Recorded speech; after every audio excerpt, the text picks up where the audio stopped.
And I recall him describing something called the two-hit model, which has parallels to concussion, and I get asked this a lot, someone will say, they had a bike accident or something they had a slip and a fall, or maybe they played a sport and they had a concussion.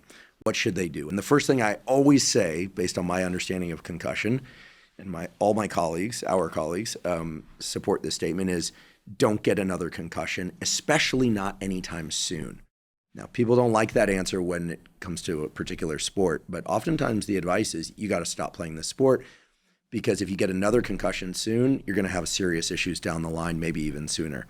But I recall Irv telling us about this notion that if you leave a concert and the next morning you notice that your ears feel like they're a little bit like you have earplugs in and you don't, or if you hear a little bit of ringing in your ears, that you need to be especially careful about getting another high threshold sound arriving at your ears, because the vulnerability is there to sub-threshold insults, as they're called, right, to the cochlea, to the hair cells, each of which is not sufficient to cause damage. If they occur too closely together in time, you can get very potent damage that's irreversible. It's the parallel example.